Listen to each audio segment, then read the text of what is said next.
j'ai pas d'intro. Il y a 2 séries qui se sont terminées récemment et qui ont pour moi eu énormément d'impact et qui ont aussi eu une fin très controversée. Genre vraiment en ce moment il y a des guerres entre les fandoms qui se sont partagées quant à savoir si la fin elle est bien ou pas. Et moi j'ai grave envie de me dire que Promised Neverland, le manga bien sûr pas l'animé, hein, j'ai quand même un minimum de goût les gens, faut pas déconner un peu, et Trollhunters ont des fins vraiment cohérentes. Là je vous vois demander pourquoi cette vidéo, mais surtout pourquoi mettre ces 2 séries ensemble si le seul point commun c'est qu'ils sont sortis récemment et que la fin est controversée. Bah déjà ça fait 2 points communs. Ensuite j'ai une bonne raison et je vais y venir. Regardez jusqu'à la fin de la vidéo. Alors évidemment, il y aura des spoilers de tous les tomes de Promised Neverland ainsi que de toute la saga Tales of Arcadia, c'est-à-dire Trollhunters, Three Below, ou le trio Below, et Wizards, je sais pas comment c'est traduit en français, et le film Rise of the Titans. Déjà, on va parler de Promised Neverland, notamment du personnage qui a fait le plus grincer des dents bien avant le dernier tome, Emma. Grincer des dents parce que elle est pas un personnage auquel on peut s'attacher. En tout cas, il y a beaucoup de gens qui la trouvent pas réaliste, dans tous les sens du terme, parce qu'elle est trop parfaite. En tout cas, elle est parfaitement ajustée à l'intrigue, ce qui est faux. Si toute l'intrigue était tournée autour d'elle, il y aurait beaucoup de choses qui se seraient pas déclenchées. Non, en fait, le gros problème avec ce personnage que beaucoup de gens ont, c'est que apparemment, elle est trop gentille. Et donc, mais peut-être, oui. Mondela, c'est pas normal qu'elle soit pas autant en colère, qu'elle soit aussi compréhensive. Les gens, en fait, ça les énerve qu'elle s'énerve jamais. Et moi, je ne pense pas que c'est pas qu'elle ne peut pas s'énerver ou qu'elle n'est jamais en colère, c'est qu'elle ne se permet pas d'être en colère. Et surtout, ce qui s'appelle de la gentillesse, je suis pas sûre que c'en soit aussi. Est-ce que ses actions sont uniquement de la gentillesse? Eh bien, moi, monsieur et messieurs, dames et mes jambes non-binaires, je ne crois pas. D'accord, quand elle découvre que l'orphelinat où elle a toujours vécu est en fait une ferme d'élevage. D'ailleurs, entre parenthèses, normal qu'elle ait pris du temps à le réaliser, malgré toute son intelligence. Je veux dire, le déni, ça existe. Et puis je rappelle qu'elle n'aurait jamais imaginé que des monstres les attendent dehors. Et puis il y a des gens très intelligents qui se font embrigader dans des sectes. Enfin, j'ai envie de vous dire juste que c'est possible, quoi. Donc arrêtez de dire c'est bizarre parce qu'elle a pas compris alors qu'elle est censée être super intelligente. Un de ses premiers réflexes, c'est de vouloir faire sortir tout le monde. Tout le monde. En même temps, c'est sa famille, c'est normal qu'elle va pas les laisser. Enfin, ouais, remarquez, Ray, lui, il voulait juste les sortir tous les 3, je tiens à le rappeler. Elle est quand même un minimum objective parce que c'est faux, elle a pas pu faire sortir tout le monde, elle a dû en laisser quelques-uns car elle savait que c'était techniquement compliqué, mais bref. Après, elle veut sortir tous les enfants de toutes les fermes. Toutes les fermes. Et d'ailleurs, j'ai relu ce tome récemment et je me suis rappelé que c'est pas elle qui a eu l'idée. C'est un autre enfant qui lui a dit oui, non mais attends, parce que si on veut faire sortir les plus petits dans plusieurs années, pourquoi que eux et pas juste tous les autres enfants? Elle n'y avait pas pensé à ça, Emma! Mais évidemment, dès le moment où on lui a posé le truc sur un plateau, elle a pas fait non, au bout d'un moment, faut savoir ses priorités, faut savoir ce qu'on peut faire ou pas. Non, elle a dit ok, on le fait. Parce que ce serait pas juste qu'ils puissent s'en sortir et pas les autres. Ensuite, elle veut aussi sauver les monstres parce que c'est pas de leur faute s'ils doivent manger de la viande. Est-ce que vous voyez où je veux en venir? C'est pas que le premier truc qu'il dit c'est qu'il faut sauver tout le monde. C'est pas le premier truc auquel elle se dit. Mais on lui pose ce dilemme. C'est une question de responsabilité et de culpabilité. Emma ne veut pas sauver tout le monde car tout le monde mérite d'être sauvé ou un truc mignon de ce genre. Je veux dire, dans le tome 18, il y a énormément de monstres qui se font massacrer. Elle est là. Ah non, c'est pas cool pour le plan, c'est pas le bon bail. On aurait pu éviter ça, mais bon, on va trouver une solution. C'est pas... Quelqu'un pour qui la vie des autres monstres était si important que ça aurait peut-être eu un petit peu plus de peine qu'Emma. D'ailleurs pour ça qu'Emma, elle s'en fout pas mal que Norman elle ait buté tous ces gens, enfin tous ces monstres, enfin tous ces mutants. C'est parce qu'en vrai, elle s'en bat les couilles. Enfin, elle s'en bat les couilles. Non, en fait, elle ne veut pas s'en battre les couilles. Emma veut sauver tout le monde car elle ne veut pas se sentir aussi mauvaise que les personnes qui lui ont fait du mal. Et qui ont fait du mal à sa famille. Elle ne veut pas se rabaisser à ce que furent les mutants. Elle veut pas se rabaisser à ce que furent les monstres. Elle ne veut pas être un monstre. Et quand elle a compris, uniquement après avoir compris le concept de la chasse, elle a réalisé que la limite entre les monstres et eux est au final très fine. Quelle différence y a-t-il entre les mutants, ce que sont les mutants pour eux et ce que eux ils sont pour les animaux qu'ils chassent au final? Et c'est d'ailleurs pour ça que dès le moment où j'ai commencé Promised Neverland, j'ai fait ah Ce manga va me donner envie de devenir végane. Elle réalise que la limite est très fine et du coup elle veut tout faire pour ne pas vivre avec ça sur la conscience. Notez bien ce que je viens de dire. C'est pas qu'elle veut être gentille, c'est qu'elle veut pas être méchante. C'est différent. Et du coup, faire les choses non pas pour les autres, mais pour ne pas se sentir mal, si c'est pas ultra égoïste, je sais pas ce que c'est. Elle prend énormément de risques envers elle et envers ses proches, juste pour ne pas ressentir cette culpabilité. Sa famille s'en fout complètement que les monstres meurent, mais Emma, elle, a compris et se dit « Nope, je suis pas d'accord, faut qu'on trouve une solution. Sinon, ça va me cogiter pour tout le reste de ma vie. » Franchement, les personnages... Franchement, la luminosité. Ah. Franchement, les personnages dans ce manga sont très bien écrits. Surtout la maman Isabella, dont la fin est ultra digne. C'était une bonne fin pour elle, très symbolique, même si j'ai les boules. J'ai été agréablement surprise quand elle a décidé de trahir l'autre blondasse. Mais en même temps, c'était logique, c'était cohérent, tout a une cohérence, alors quand même, on est quand même parti dans un concept hyper complexe. J'ai d'apprendre que nous sommes du bétail. Et si ça te dit qu'on renverse le système? Ok. Mais surtout, la fin d'Isabella souligne bien que les méchants dans l'histoire sont ceux qui profitent du système. C'est un dit long sur une société, non? Or, Emma devient la reine de ce système.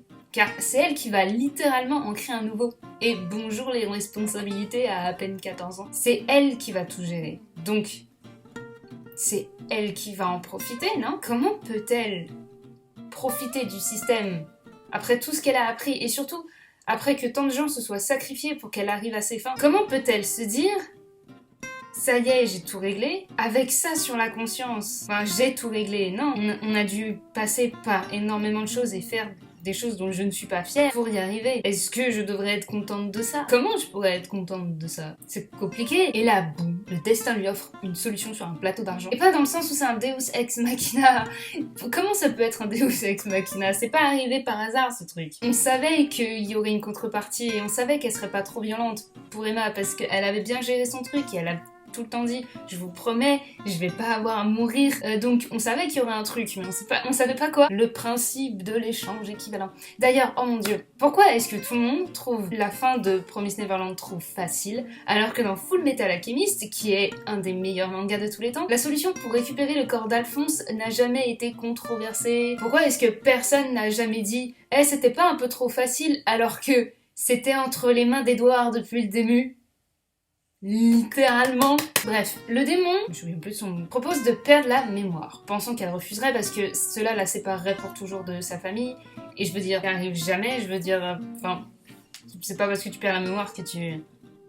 Enfin, vous avez jamais regardé Your Name? Et puis les personnes qui sont censées être ensemble se retrouveront toujours ensemble. Notez bien ce que je viens de dire. Et en plus, enfin, Emma, elle est soulagée de ouf parce que ça règle tous ses problèmes. Personne ne meurt, tout le monde va dans l'autre monde, personne ne se sacrifie, et cette culpabilité avec laquelle elle devait vivre, effacée. Moi, je pense qu'Emma était aussi soulagée de se dire « Yes, j'ai une seconde chance, je vais enfin pouvoir vivre une vie quasi normale. » Mais d'un autre côté, oui, c'est bâtard envers sa famille. Je veux dire, elle est en mode, bon bah, je vous envoie dans un univers donc je ne sais rien. Après vous avoir entraîné dans cette galère, vous démerdez sans moi les gars. Je veux dire, c'est un peu lâche, non? Et autre petit bémol, c'est que du coup, toutes les rencontres qu'elle a faites, toutes les leçons qu'elle a apprises, elle les a perdues. Et en parlant de choses perdues, justement, je vais y revenir à ça. Trollhunters! Ah oui, la fin de Trollhunters était sévère et m'a laissé un goût amer parce que non seulement on disait au revoir au personnage, mais on disait adieu à la série, genre littéralement. Parce que même si on se dit si on la regardait une nouvelle fois pour le fun, pour le plaisir, parce que c'est vraiment une bonne série, en fait ce qu'on regarde a été complètement effacé. Et oui, c'est dur, mais est-ce que c'est pas extrêmement couillu comme scénario quand même? Et puis on aurait pu s'y attendre, je veux dire, c'est pas comme si c'était la première fois qu'on voyait de voyage dans le temps dans cette saga. Et bordel, dès le départ du film, il se passe des trucs où tu te dis que ça devrait pas arriver. Ça ne devrait pas arriver. Le crash du train dans New York, les titans qui écrasent probablement des gens, le pont qui est dévasté, entre autres joyeusetés. Vous imaginez si Jim devait vivre avec ça en plus de toutes les autres pertes qu'il a subies? Et là, t'as Toby qui meurt. Ce qui m'a beaucoup plus touchée que je ne le pensais. Mais c'est pas la mort de Toby qui fait que Jim voulait tout changer. J'ai vraiment l'impression que les gens se disent il aurait pu péter un câble juste après que Striker soit mort, ce qui oui, c'était pas normal ça aussi. Mais non, en fait la mort de Toby c'est pas... En fait c'est la goutte d'eau qui fait déborder le vase. Et puis hey, si c'était écrit qu'on lui donnait une seconde chance, si Nari avait vu que Jim allait pouvoir faire un retour en arrière, eh bien c'est peut-être qu'il y a une raison. Si Nari avait vu que Jim pouvait faire un retour en arrière et qu'elle a quand même continué à faire tout ce qu'elle a fait juste après, c'est qu'il y a une raison. À mon avis, Nari a continué à se battre parce qu'elle voulait montrer à Jim qu'est-ce qui pouvait battre ses ennemis. C'est-à-dire, elle allait pas lui dire non, t'inquiète Jim, même si tu te plantes, eh ben tu pourras revenir en arrière. Parce qu'en soi, en plus, ils sont pas tant que ça plantés, ils ont gagné. Enfin, gagné. Honnêtement, même s'ils avaient pas remonté le temps, vous pensez vraiment que les humains pourraient vivre normalement après ce qui s'est passé? Je veux dire, vous pensez que les trolls et les humains pourraient coexister? Parce que moi, je suis pas sûre. Pas après tout ça, en tout cas. Et puis, Arcadia a été détruit. Le cœur de pierre, qui est le centre de l'univers, aussi. Je pense que même si Toby avait survécu, la fin n'aurait pas été joyeuse non plus. Et ce n'est pas un Deus Ex Machina non plus. Parce que c'est pas en mode et boum, en fait, maintenant tout va bien. Parce qu'on sait pas ce qui va se passer en fait. Jim va tout faire pour que ça se passe bien. Mais si ça se trouve, il va peut-être faire des erreurs. Wendell va peut-être pas survivre, ils vont peut-être mettre plus de temps à tuer Gunmar. Arg va peut-être à nouveau se retrouver transformé en pierre, enfin, on sait pas. Et je pense que les gens sont énervés parce qu'on ne sait pas, justement. Et je peux comprendre, oui, parce que c'est pas une fin en soi, c'est plutôt le début de quelque chose. Et j'espère qu'ils font des comics ou un livre, parce que l'autre livre, le roman, n'a rien à voir avec la série. Donc j'espère vraiment savoir ce qui va se passer. Mais après, peut-être que le fait qu'ils en parlent pas, ça prouve que c'est peut-être parce que ça va pas tout changer non plus. Ça veut pas dire que rien ne va être comme avant. Regardez par exemple ce qui est arrivé aux extraterrestres. Jim ne le sait pas, donc il peut rien y changer. Les sorciers... Pareil, ce qui se passe dans Wizards, il y aura pas de Jim Troll dedans. Et Jim n'est pas au courant de ce qui se passe parce qu'il n'était pas exactement là. Et ce qui va se passer dans Wizards va devoir se passer parce que c'est ce qui détermine la création du Trollhunter, la création de l'amulette. Donc c'est obligé que ça se passe. Ce qui devra arriver va arriver. Même la relation entre Jim et Blinky, même si Jim n'est pas le Trollhunter. Oh, et d'ailleurs, parlons de ça. Faire de Toby le nouveau Trollhunter est une super idée. Parce que Toby va accepter son rôle direct. Toby va kiffer son rôle. Toby aura l'aide de Jim, donc ça va forcément bien se passer. Ou en tout cas, mieux même. Et puis peut-être que Jim n'a pas envie de faire vivre à nouveau le trauma à ses amis. Je veux dire, c'est cool d'apprendre des trucs, mais t'es pas obligé de souffrir pour ça. Il a envie de lâcher du lest. Je veux dire, il a peut-être donné l'amulette à Toby parce qu'il savait que Toby avait suffisamment de courage pour se battre, même sans le pouvoir. Ou peut-être qu'il l'a donné parce qu'il en avait marre d'être le porteur de l'amulette. De toute façon, comme je le disais, ce qui devra arriver va arriver, c'est littéralement le pitch qu'ils ont eu à la fin. Et si Toby n'était pas un bon Trollhunter, l'amulette ne le choisirait pas. Ah, et Jim, il a pas besoin de l'amulette pour être un Trollhunter, c'est littéralement la leçon que l'on doit tirer de la série, les gars. Si vous avez oublié ça, ça prouve qu'il n'y a pas que les personnages de la saga qui ont eu un reset. Un reset. Les gars, c'est exactement comme d'Undertale. C'est le principe même d'Undertale. Jim, c'est Frisk, qui, après avoir fait une route neutre, veut faire une route complètement pacifique. Ah, mais oui, c'est tellement ça, c'est tellement bien. Sauf que, tout comme dans la fin de Promise Neverland, enfin non, pas exactement, plutôt que c'est une version inversée, c'est une version, c'est genre comme avec les photos, c'est genre négatif. Là, Jim décide que tout le monde oublie ce qui s'est passé et enlève le poids de la culpabilité sur les épaules de tout le monde, sauf de lui-même. Et ça, c'est loin d'être lâche et égoïste. C'est l'inverse. C'est génial. J'adore le fait que j'arrive à faire des relations entre des séries qui n'ont strictement rien à voir l'une envers l'autre et pourtant j'y arrive. Juste parce qu'elles se sont finies à peu près au même moment. Et c'est pas non plus une fin parfaite dans le sens où tout est bien qui finit bien, tu vois. Parce que Jim continue de porter le monde sur ses épaules, le petit Atlas. C'est juste que c'est un peu moins lourd parce que il ne porte plus l'amulette. Mais c'est aussi un petit peu plus lourd parce qu'il sait ce qui se passe si ça dégénère. et s'il fait pas bien son travail. Et même si, en regardant une nouvelle fois la série, on les voit et on se dit ah on sait pas ce qui va leur arriver à nos personnages préférés et donc en fait ces gens-là que je suis en train de regarder n'existent plus. C'est faux.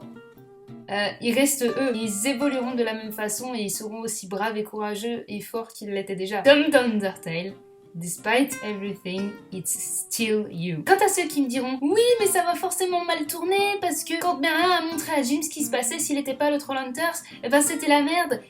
Eh ben alors, Jim reste un Trollhunter. C'est littéralement le pitch, c'est ce que je viens de dire. Voilà. Et personnellement, je pense que ce que Merlin a montré était une illusion parce que Merlin est un gros psychopathe et qu'il était en train de manipuler Jim pour faire exactement ce qu'il lui disait de faire.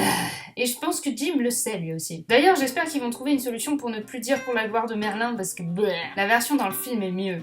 Et même Jim a dit qu'il la préférait. Tout ça pour dire que ces fins, même si elles nous frustrent un peu, ou beaucoup, elles ont un sens. Bien sûr, le fait de dire au revoir à des personnages auxquels j'ai tenu pendant des années rend la chose plus difficile d'assimiler tout ça, mais bon, ça veut surtout dire que je les ai vraiment adorés, ces personnages. Et au final, ces finaux, wow, ont montré les défauts de ces personnages, qui étaient un petit peu trop parfaits, beaucoup trop sous le poids de la culpabilité, mais aussi avec un énorme désir de survivre et qui font pour une fois un petit peu preuve d'égoïsme en prenant un nouveau départ. C'est un peu comme Steven qui abandonne les Gems à la fin.